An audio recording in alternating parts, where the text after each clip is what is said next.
पिछली बार मैं आपको बता रहा था कि बटालियन दिल्ली में थी। हम दिल्ली पहुंच चुके थे और मैं एडजुटेंट की ड्यूटी कर रहा था। मैंने आपको राष्ट्रपति भवन ड्यूटीज़ के बारे में और गार्ड माउंटिंग के बारे में, जो विजय चौक माउंट होती थी, उसके बारे में भी बताया था। 1964 की दो तीन जो घटनाएं मुझे अच्छी तरह मेरे जहन में हैं। एक तो ये कि सितंबर में प्रेसिडेंट डॉक्टर राधाकृष्णन का बर्थडे था और चूंकि जो बटालियन हम राष्ट्रपति भवन ड्यूटीज़ पर थे, इसलिए हम पर्सनल स्टाफ में गिने जाते थे। हम सब को भी यह हुक्म हुआ कि हम सब जाकर डॉक्टर साहब को विश करेंगे, बर्थडे, हैप्पी बर्थडे। तो हम सब वहाँ लाइन लगाकर खड़े हो गए। डॉक्टर साहब सोफे पर बैठे हुए थे। हम बारी बारी आगे जाकर उनसे हाथ मिलाते थे और उनको हैप्पी बर्थडे कहते थे, उनके पाँव छूते थे, जो भी हम से छूना चाहते थे। तो ये सिलसिला था। जब मैं उनसे हाथ मिला रहा था तो मेरी एक फ़ोटोग्राफ है जो खींची गई उस वक़्त, वो आज भी मेरे पास है और मेरा बड़ा ट्रेजर्ड पोजेशन है। मुझे सिर्फ एक बात का अफसोस है कि मैं उस फ़ोटोग्राफ को उस वक़्त उनसे सिग्नेचर नहीं ले पाया। बहुत आसान था, लेकिन शायद मेरे ध्यान में भी नहीं आया और मैंने ये नहीं किया। दूसरी बात, आगे 65 आ गया, 1965 में 26 जनवरी को एट होम था राष्ट्रपति भवन में। और जनवरी में आम तौर पर फूल जो हैं वो अपने पूरे जश्न में होते हैं, बहुत ही खूबसूरत फूल। और राष्ट्रपति भवन का जो बाग है वो देखने लायक है। तो हम सब राष्ट्रपति भवन में गए। उस वक़्त मेरे बड़े भाई भी आए हुए थे दिल्ली में। तो राष्ट्रपति भवन एट होम के लिए हम गए। मेरी मदर इन लॉ आई हुई थी लखनऊ से, वो भी हमारे साथ थी। तो राष्ट्रपति भवन एट होम में डॉक्टर साहब से फिर मिले। डॉक्टर राधाकृष्णन से, प्रेसिडेंट थे, और उस वक़्त प्राइम मिनिस्टर थे श्री लाल बहादुर शास्त्री। तो उनसे भी मिलने का और हाथ मिलाने का मौका मिला।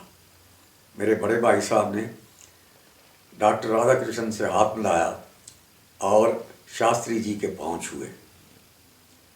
एक जो मुझे घटना याद है उस वक़्त की, वो थी कि जब हम उस बाग में घूम रहे थे तो उस वक़्त अचानक सामने मुझे डॉक्टर होमी बाबा नज़र आए। मैं उनकी फ़ोटोग्राफ कई बार देखी थी। हिंदुस्तान के ही नहीं बल्कि दुनिया भर में वो बहुत मशहूर साइंटिस्ट थे। और उस वक़्त वो एक अपने दोस्त को फूलों के बारे में कुछ एक्सप्लेन कर रहे थे। मैं यूनिफॉर्म में था, तो इंस्टिंक्टिवली मैंने उनको सल्यूट किया। उन्होंने मेरी तरफ देखा, हाथ आगे बढ़ाया। ये मेरी खुशकिस्मती थी कि मैं उनसे मिल पाया। ये एक मेरे लिए ये भी एक बड़ी याद है जो हमेशा मुझे रहती है। उसके अगले साल मुझे नहीं पता था कि मैं उनकी फ़ोटो भी इसके बाद नहीं देख पाऊँगा। उसके अगले साल 1966 में माउंट ब्लैंक में एक एयर क्रैश हुआ। उस एयरक्राफ्ट में डॉक्टर होमी बाबा जा रहे थे और वो उनका वहाँ देहांत हो गया। कई लोगों ने ये महसूस किया और कईयों ने ऐसा कहा कि वो एक सैबोटाज था जो हिंदुस्तान को आगे बढ़ते हुए एटॉमिक एनर्जी की खोज में देखते हुए रोकना चाहती थी। तो ये जो 65 शुरू की ये घटना थी जो मुझे याद है। 65 शुरू में ही मेरी जो सत्या से छोटी बहन संतोष थी, उनकी एंगेजमेंट भी हो गई और उनको उनके जो हस्बैंड वो भी फौजी जैकलिफ्ट में कैप्टन थे उस वक़्त, बाद में कर्नल के ओहदे से रिटायर हुए। वो हिमाचल से हैं और उनके साथ एंगेजमेंट हुई और 65 सितंबर में उनकी शादी की डेट तय हुई। जब तकरीबन जुलाई का समय आया तो उस वक़्त जो लड़ाई के बादल थे वो फिर से एक बार हिंदुस्तान के ऊपर मंडराने लगे।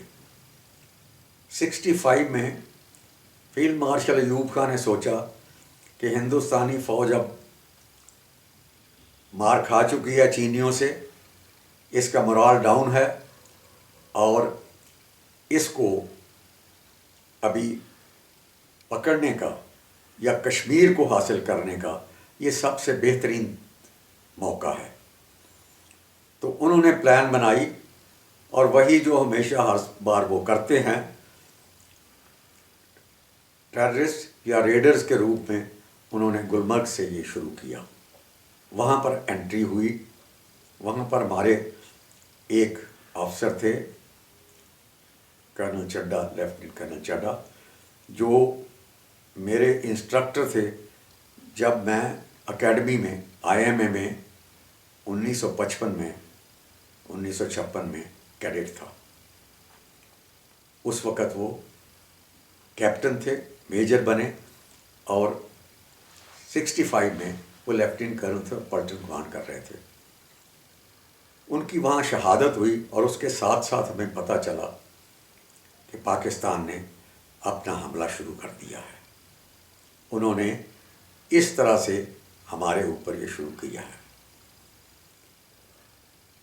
65 में जब 15 अगस्त को जो प्राइम मिनिस्टर झंडा लहराते हैं, और मैंने जैसे आपको बताया कि जहाँ वो झंडा लहराते हैं उसके पीछे ही हमारा घर था, वहाँ पर प्राइम मिनिस्टर साहब तकरीर दे रहे थे, हम सामने बैठे हुए थे सुनने के लिए। तो उन्होंने ये कहा कि पाकिस्तान ने शायद ये सोचा है कि ये एक छोटा सा इंसान, क्योंकि शास्त्री जी कद के छोटे थे, कि ये एक छोटा सा आदमी उनका मुकाबला क्या करेगा, और उन्होंने ये सोचा है कि हम अभी कश्मीर को हथिया लेंगे। और उनके शब्द मुझे याद है, उन्होंने कहा हमारे ऊपर हथियारों से हमला हुआ है और अब हम हथियारों का जवाब हथियारों से देंगे। तो उस वक़्त हमें पता चला कि अब हम लड़ाई के लिए मूव करेंगे। उस स्पीच को सुनने के बाद उन्हीं कुछ दिनों में मेरी प्रमोशन हो गई थी। मैं एक्टिंग मेजर बन गया था, कप्तान से मैं मेजर बन गया। और जो जहाँ से मैं सीढ़ी चढ़ता था, मैंने बताया आपको कि 80 सीढ़ियाँ मेरे घर के ऊपर जाती थी, उन सीढ़ियों की तरफ जाने के लिए एक CRPF की गार्ड हुआ करती थी। तो जब मैं निकला दोपहर को, जब मेजर बन के ऑफिस से आया और दोपहर को मैं जो ऊपर चढ़ने लगा, तो उन्होंने मुझे जैसे नॉर्मल सैल्यूट देते थे वो दी, लेकिन शायद उन्होंने नोटिस कर लिया कि मैं कप्तान की जगह मेजर बन गया हूँ। जब मैं शाम को नीचे आया तो वो पूरी गार्ड लाइंड अप थी और उन्होंने मुझे पूरा प्रेजेंट आर्म सल्यूट दिया, मुझे मुबारक दी, और मैं वो भी बात आज तक कभी नहीं भूल पाया। उसी दिन शाम को मैंने छत्ता बाज़ार से लड्डू लिए और उस पूरी गार्ड के लिए मैंने वो उनको दिए। ये फ़ौज में छोटी छोटी बातें होती हैं, लेकिन ये हमारी याददाश्त हैं और यही चीज़ें हैं जो फ़ौज और दूसरों के अंदर फ़र्क ज़ाहिर करती हैं। उसके बाद हुक्म हुआ कि हम अपनी पलटन जो है वो तैयार कर लें मूव के लिए। हमने अपनी ड्यूटियां, जो राष्ट्रपति भवन की ड्यूटियां थी, वो हैंड ओवर करनी शुरू कर दी। जो जो राष्ट्रपति के बॉडीगार्ड हैं उनको, और हम वहाँ से रिलीव कर दिए गए। रेड फोर्ट की ड्यूटियां जो हैं वो भी पुलिस पर्सनल ने संभालनी शुरू कर दी।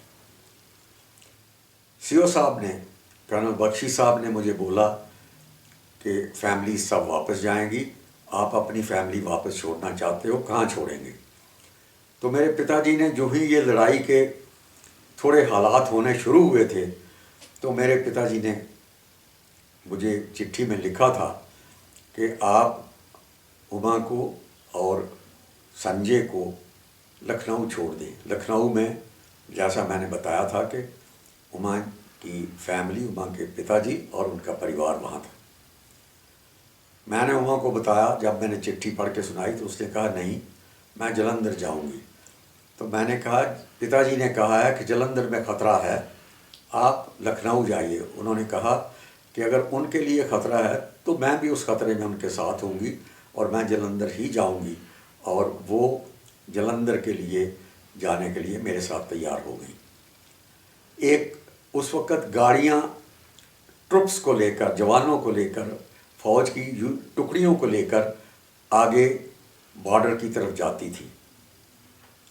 जो गाड़ी अमृतसर जा रही थी, उस गाड़ी में मैं एक फर्स्ट क्लास के कंपार्टमेंट में बैठ गया। इनको दोनों को बिठाया। हुक्म ये था कि शाम ढलने से पहले गाड़ी पानीपत से आगे नहीं जाएगी, क्योंकि पाकिस्तान के हवाई जहाज़ किसी वक्त भी गाड़ी को ट्रैफिक न कर पाएँ। तो इसलिए शाम तक हम वहाँ तकरीबन पहुँचे। जब पानीपत से आगे निकले तो अगले स्टेशन के ऊपर बहुत सारे लोग खाना लेकर सब जवानों को बांट रहे थे प्लेटफॉर्म के ऊपर।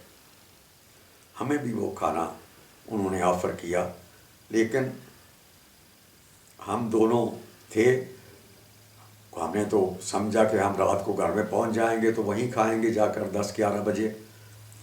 तो हमने खाना नहीं लिया। थोड़े से एक ज़बरदस्ती किसी ने 2-1 पूरियां दे दी। उससे आगे बढ़े तो करनाल में फिर गाड़ी रुकी, वहाँ फिर यही खाने बांटने का सिलसिला शुरू हुआ। हमने फिर इनकार किया और मुझे याद है कि एक बूढ़ी औरत, बूढ़ी माँ कुछ खाना हाथ में लिए हुए बांटती आ रही थी। और जब उसने हमारी तरफ देखा, हमने थोड़ा सा सिर बाहर निकाल के बात की, तो उन्होंने कहा, मेरी उमा को बोला कि पुत्र थोड़ा सा खाना ले लो। उमा ने कहा, माता जी पहले ही हमारे पास काफ़ी है।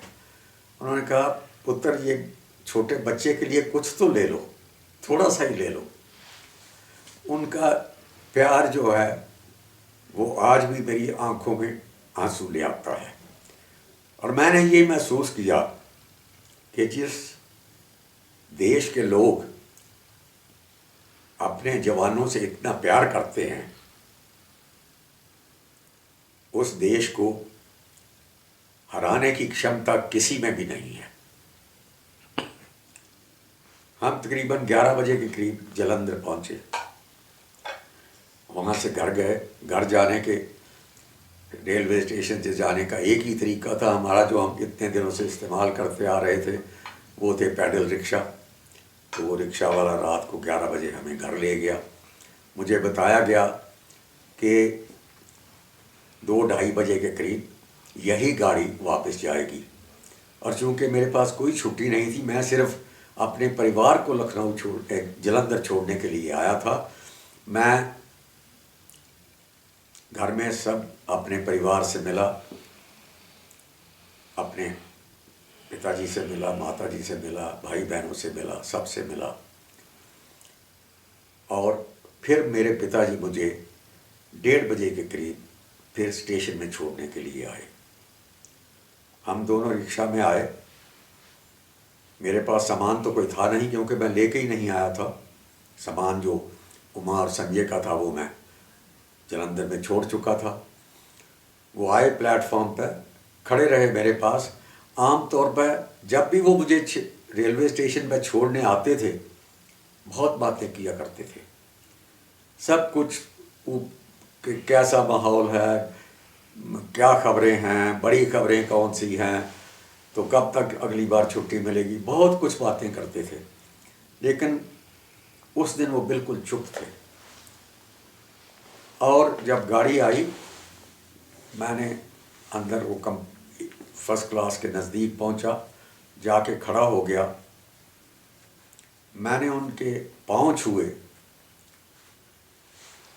उन्होंने अपना हाथ मेरी पीठ पर रखा और सिर्फ एक ही वाक्य बोला, कहा, पुत्र जित के आना। उनके वो शब्द आज भी मेरे कानों में गूंजते हैं। और जब मैं 71 में पलटन लीड कर रहा था, तो यही शब्द उनके उस वक़्त के कहे हुए, उस वक्त तो मेरे पास वहाँ जम्मू में थे, वो शब्द उस वक़्त भी मेरी कानों में गूंज रहे थे कि जीत के आना। मैंने कहा, आपका आशीर्वाद है पिताजी, ऐसा ही होगा। उन्होंने मेरी पीठ पे हाथ रखा, आशीर्वाद दिया और फिर मुँह फेर कर वापस प्लेटफॉर्म से चलने लगे। आमतौर पर उनका ये तरीका था कि जब भी वो मुझे छोड़ने के लिए आते थे, तो जब तक ट्रेन चलने नहीं लग जाती थी तब तक वो प्लेटफॉर्म पर खड़े रहते थे। और चलने के बाद भी दूर तक, जब तक ट्रेन उनको नज़र आती रहती थी, वो अपना हाथ हिलाते रहते थे, बाय बाय करते रहते थे। लेकिन आज अभी ट्रेन खड़ी थी, अभी चली भी नहीं थी, तो वो वापस चलना उन्होंने शुरू किया। मैं देखता रहा, तकरीबन 150-200 मीटर तक उनको देखता रहा। उन्होंने पीछे मुड़कर नहीं देखा। खैर, उनका आशीर्वाद था। हम वहाँ से आ गए, मैं वहाँ से आ गया, पलटन ज्वाइन की। अगले दिन हुक्म मिला कि हमारी पलटन जो है वो मथुरा जाएगी और वहाँ कंसंट्रेट करेगी डिवीजन के साथ। तो हम मथुरा पहुँचे। मथुरा में कुछ दिन रहे और उन दिनों में एक दिन मेरी कंपनी के लड़के, मैं डेल्टा कंपनी कमांड करने लगा था, मेजर बन गया था। तो डेल्टा कंपनी के लड़के कहने लगे, साहब हम मथुरा में भगवान श्री कृष्ण का मंदिर देखना चाहते हैं। मैंने कहा चलो। तो मैं सबको लेकर मंदिर पहुंचा। दोपहर के 2:30 बजे थे। तो मैंने जब वहाँ पहुँचे हम, तो बाहर एक पुजारी जी निकले। हमने कहा, भाई हम दर्शन करने आए हैं। तो पुजारी जी ने हमें कहा कि भगवान इस वक्त विश्राम कर रहे हैं, आप उनके दर्शन नहीं कर सकते। मैंने पुजारी जी को समझाने की कोशिश की। मैंने कहा, देखो हम वर्दी में थे सारे। मैंने कहा, हम फौजी हैं, इनमें से पता नहीं कौन सा लड़का लड़ाई के बाद वापस आएगा और कौन सा नहीं आएगा, तो हमें कुछ ना कुछ तो कंसेशन दीजिए। पर वो पुजारी जी हैं, वो नहीं माने। मुझे विश्वास है कि ये जो भगवान का विश्राम है, ये सिर्फ पुजारियों ने रखा हुआ है। भगवान कभी अपने जो भक्त हैं उनके लिए कभी नहीं सोते। और ये मेरा विश्वास आज भी अटल है। खैर, दर्शन नहीं हुए, हमने बाहर से ही मत्था टेका और हम आ गए। 2-3 दिन के बाद हमें मोगा जाने के लिए हुक्म मिला। फिर गाड़ी में लोड हो गए मथुरा से। और उसकी मथुरा की सिर्फ एक ही चीज़ जो मुझे याद है रेलवे स्टेशन की, वो ये है, और कोई ट्रुप ट्रेन थी और तो कोई सी ऑफ करने वाला था ही नहीं। हम लोग ही थे जिन्होंने खुद ही अपने आप को सी ऑफ करना था, जा रहे थे। एक सिविलियन जेंटलमैन बड़े अच्छे से ड्रेस हुए हुए अपनी उसकी 6 7 या 8 साल की बेटी होगी उसके साथ उन्होंने गाड़ी के जो अगला सिरा था, पहले वाला सिरा जो इंजन के नज़दीक था, वहाँ से जो कंपार्टमेंट थे वहाँ से चलना शुरू किया और उनकी बेटी के हाथ में कुछ कार्ड थे जिसमें बेस्ट विशेस लिखी हुई थी। पता नहीं उस बेटी ने अपने हाथ से लिखी थी या क्या था। तो वो हर कंपार्टमेंट में एक एक दो दो कार्ड बांटती आ रही थी। और जैसा मैंने आपको कहा, जैसा मैंने उसमें बूढ़ी माँ को करनाल में देखकर सोचा था, वही मेरे ध्यान में यही ख्याल आया कि जिस देश के नागरिक, जिस देश के बच्चे अपने फौज के लिए अपना समय निकाल सकते हैं, उस फौज को कोई नहीं हरा सकता। मैं 65 की आपको सिर्फ एक बात और बताना चाहता हूँ, वो ये कि 65 में जब फौज आगे लड़ाई लड़ रही थी तो पंजाब में ये था कि जितने भी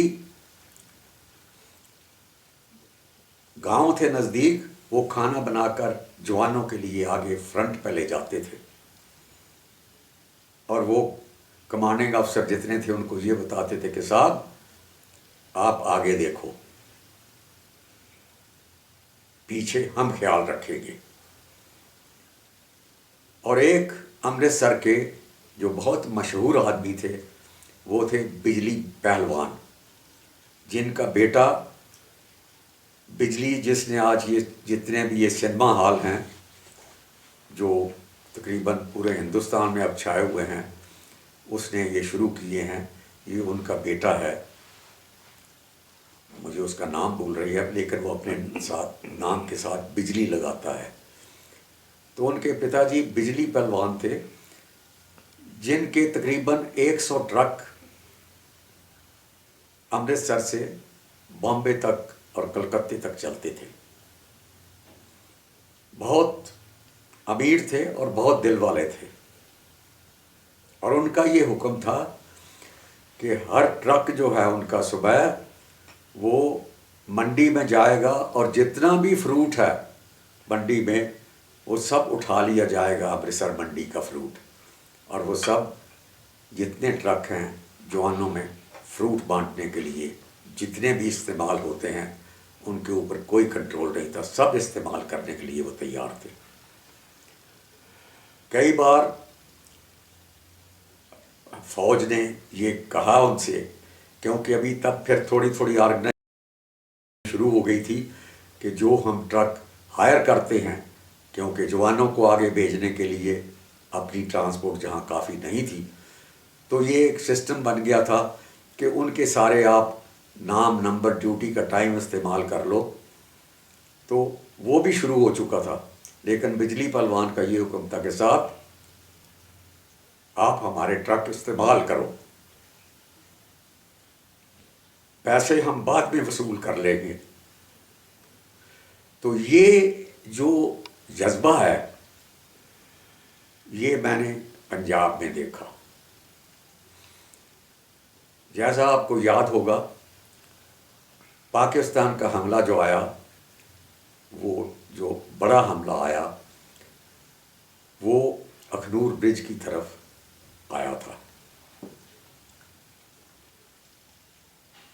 और वो शुरू में काफ़ी उनको कामयाबी मिली थी। उस लड़ाई में मेरे एक जो अकेडमी में मेरे साथ थे, भास्कर राय, वो वहाँ पर एक स्क्वाड्रन कमांड कर रहे थे और उनके स्क्वाड्रन ने बहुत वहाँ अच्छा काम किया और भास्कर राय जो उस वक्त स्क्वाड्रन कमांडर थे, उनको एमबीसी से नवाजा गया। ये जो हमला है, ये मुझे नाम भूल रहा है, अखनूर से पास जो कान्याचक की तरफ सड़क जाती है, उस सड़क को काटने के लिए और अखनूर के पुल को काटने के लिए ये हमला किया गया था। और कोशिश ये थी कि अगर अखनूर के पुल को काट दिया जाता है तो हिंदुस्तानी फ़ौज कोई भी ज़मीनी रास्ता इस्तेमाल नहीं कर पाएगी पुंछ के तरफ सारी अपनी कुमक भेजने के लिए। तो उस हमले को रोकने के लिए हमने काफ़ी नुकसान उठाया, लेकिन वहाँ पर वो हमला रोक दिया गया। इसके अलावा उनकी बहुत बड़ी प्लान थी जो उन्होंने पंजाब से शुरू की और वो पंजाब से आगे निकले। जब उन्होंने निकलने की कोशिश की तो पंजाब के जितने फील्ड थे, जितने खेत थे, उनमें पानी दिया हुआ था। अगस्त का महीना था, गन्ने की खेती थी, उनमें पानी दिया हुआ था, गन्ना बहुत ऊंचा था। तो उनके टैंक जो थे वो उसमें किसी तरह से फंस गए और पैटर्न टैंकों का बिल्कुल इतना उनको तबाह किया गया हमारी RCL गंज ने, हमारे जवानों ने, कि वहाँ हिंदुस्तान में एक पैटर्न नगर बना दिया गया जिसमें पैटर्न टैंकों के पूरे जितने वो टूटे फूटे हैं वो सब इकट्ठे करके लगा दिए गए। उस वक़्त वेस्टर्न कमांड में लेफ्टिनेंट जनरल हरबख्श सिंह साहब थे। तो जहाँ तक हिस्ट्री का ताल्लुक़ है, मैं सिर्फ एक बात बताना चाहता हूँ कि उस वक़्त जनरल चौधरी साहब जो चीफ थे, उन्होंने जनरल हरबख्श सिंह को कहा कि अगर आप चाहो तो आप ब्यास की लाइन तक विड्रॉ कर सकते हो। लेकिन जनरल हरबख्श ने कहा कि ये मेरी डेड बॉडी के ऊपर होगा, किसी सूरत में भी अमृतसर का एरिया जो है वहाँ तक दुश्मन को नहीं पहुँचने दिया जाएगा।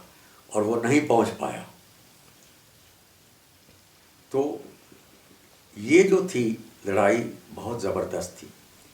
एक चीज़ जो मैं आपको बताना चाहता हूँ कि जब हम दिल्ली में थे तो मैंने आपको बताया था कि मेजर ज्ञान खोसला मेरे कंपनी कमांडर होते थे, मैं उनका कंपनी अफसर था। अब मैं मेजर बना हुआ था, वो भी मेजर थे, और उसी दौरान उनकी प्रमोशन आ गई। वो लेफ्टिनेंट कर्नल बने और उनको 13 डोगरा का कमांडिंग अफसर बनाया गया। 13 डोगरा उस वक्त लड़ाई में थी, लड़ाई में जा रही थी। वो लड़ाई में 13 डोगरा के साथ गए। 13 डोगरा ने 62 में बहुत ज़्यादा कैजुअल्टीज़ ली थी। शायद उसका असर हो या क्या हो, जब इन्होंने हमला किया, हमला कामयाब रहा, लेकिन जो जवान थे, जो ही काउंटर अटैक आया तो वो सब ऑब्जेक्टिव को छोड़कर पीछे भाग खड़े हुए। कर्नल खोसला अकेले ऑब्जेक्टिव पे खड़े थे। ब्रिगेड कमांडर साहब आए और उन्होंने कहा कि ज्ञान चल, तेरे दाएं बाएं कंपनियां जो हैं वो पीछे निकल गई हैं। ये हमारी रेजिमेंट के लिए, हमारे लिए और ख़ासकर कर्नल खोसला के लिए ये बहुत ही दुखद समय था, बहुत ही दुखद समय था। उन दिनों में चूँकि कर्नल खोसला अभी लेफ्टिनेंट कर्नल प्रमोट हुए थे, सबटेंटिव नहीं थे, तो लड़ाई के बाद जनरल हरबख्श ने उनको डाउन कर दिया और वो फिर मेजर के रैंक पे आ गए। इतने बढ़िया अफसर थे वो कर्नल खोसला। जैसा मैंने आपको बताया, मैं जीवन भर उनके साथ रहा, उनके रिश्ते उनके साथ बनाए रखा, उनके साथ ही नहीं उनके परिवार के साथ। लेकिन ये दुखद घटना जो है, इससे वो बहुत मुश्किल से उभरे। मैंने फिर भी उसके बाद भी उनको सब लोगों को बड़ा प्यार देते हुए देखा, लेकिन इस घटना से उभरने के लिए उनको बहुत साल लग गए। इसी दौरान में एक चीज़ और मैं जो बताना चाहता हूँ वो ये है कि लड़ाई से पहले उमा की जो मासी जी की बेटी हैं वो पिलानी में, बिट्स पिलानी में दाखिल हो चुकी थी। तो जब हम ब्रैडफोर्ड में थे तो उनके मौसा जी आए तो कहने लगे चलो उसको मिल के आते हैं। तो हम उसको मिलने के लिए गए, कार ली हुई थी, टैक्सी। तो प्लान ये था कि जाके शाम तक वापस आ जाएंगे। तो हम सुबह जल्दी निकले, मैं था, मौसा जी थे, हम दोनों थे और संजय था। वहाँ जाकर उनसे, वहाँ की बहन से मिले और वहाँ जब हम पिलानी पहुँचे तो एक माँ सरस्वती की बहुत भव्य मूर्ति है, पूरी बैठे हुए, अपने हाथ में बीना रखी हुई, वो उनकी मूर्ति है। तो जब वो मूर्ति, जब हमें इनकी बहन वो सारा एरिया दिखा रही थी, तो जब हम उस मूर्ति के सामने पहुँचे जो बिट्स पिलानी के एंटर होने से पहले प्रांगण में है, तो जब हम वहाँ पहुँचे तो बहुत ही भव्य मूर्ति है। तो वहाँ हमने जब प्रणाम किया तो पता नहीं पुजारी जी के मन में क्या ख्याल आया, जो माता के गले में लंबा फूलों का हार पहने हुए थे माता, वो उन्होंने निकाला और संजय के गले में पहना दिया, हमारे बेटे के गले में। वो उस वक़्त तकरीबन शायद 1.5 साल का था। वो हमने हार, जब तक वो फूल बिल्कुल बिखर नहीं गए तब तक वो हमारे पास रहा। लेकिन वो माता सरस्वती का ऐसा आशीर्वाद रहा कि संजय ही नहीं, संजय के बच्चे, उसके बाद गौरव के बच्चे पढ़ाई में बहुत अच्छा आगे कर रहे हैं और ईश्वर की कृपा रहे इसी तरह आगे बढ़ते रहें। और एक चीज़ और, जो इसी दौरान चूँकि हम पिलानी जा चुके थे, तो लड़ाई से पहले की बात है, अभी कर्नल खोसला के साथ ये घटना नहीं हुई थी जो मैंने बताया। एकदम वो मेजर ही थे, तो उन्होंने 2 बेटियां उनकी जो थी, उन्होंने उमा को बोला कि उमा, इनको भी पिलानी में मैं भेजना चाहता हूँ। तो मैंने कहा बड़ी अच्छी बात है। तो उन्होंने कहा मैं नहीं जाऊँगा, मेरी वाइफ, ये दोनों बेटियाँ जाएंगी, आप इनके साथ जाओ और आप इनको वहाँ दाखिल करा के आओ। ये विश्वास था उनका उमा के ऊपर। तो संजय को उस वक़्त चोट लगी हुई थी, यहाँ पर उसको बहुत बड़ा बॉयल था, उसके पट्टी बंधी हुई थी। तो उमा ने कहा कि आप इसको घर में रखिए, हम शाम तक आ जाएंगे। तो ये गईं, जाके उन बच्चियों को, दोनों को वहाँ दाखिल करवा के आईं। उनकी जो छोटी बच्ची थी वो बाद में जो पिलानी, बिट्स पिलानी का बैंड है, गर्ल्स बैंड, उसमें उसने ज्वाइन किया और उसमें वो बैंड मास्टर बनी। और जो 26 जनवरी की परेड होती है उसमें उस बच्ची ने पूरे बैंड के साथ हिस्सा लिया और उस बैंड की अगुवाई की। तो मैंने ये आपको इसलिए बताया कि किस तरह हमारे रिश्ते इन बच्चों के साथ, इस परिवार के साथ, बल्कि हर एक अफसर जिसके साथ हमने नौकरी की, जुड़े रहे। संजय चूँकि मेरे पास था, तो कैप्टन बफिला जो हमारे आरएमओ थे, उन्होंने पूरा दिन वो मेरे साथ रहे और उन्होंने यकीन किया कि अगर किसी चीज़ की ज़रूरत पड़े तो वो मेरी मदद कर सकें। तो ये मैं बताता हूँ कि पलटन में आपस में कितना भाईचारा होता है, अफसरों में कितना भाईचारा होता है, जवानों में कितना भाईचारा होता है। जहाँ तक मेरी पलटन का सवाल है, हम 23 डिव का हिस्सा रहे। हम लीश जैसे कहते हैं कि भाई हमारी बागडोर पकड़ी हुई थी कि आपका इस्तेमाल किया जाएगा, लेकिन नहीं किया गया और हम पूरी ट्रेनिंग करते रहे और उसके बाद हम फिर ट्रेनिंग के लिए पीछे आ गए। और फिर जो यहाँ पर सिर्फ इतना बताना चाहता हूँ कि हमारे डिव कमांडर थे मेजर जनरल डी के पलेट, जो बहुत अच्छे लेखक हैं, फ़ौज के बारे में उन्होंने बहुत कुछ लिखा है तो वो हमारे GOC थे, GOC 23 डे। आज इतना ही, अगली बार फिर।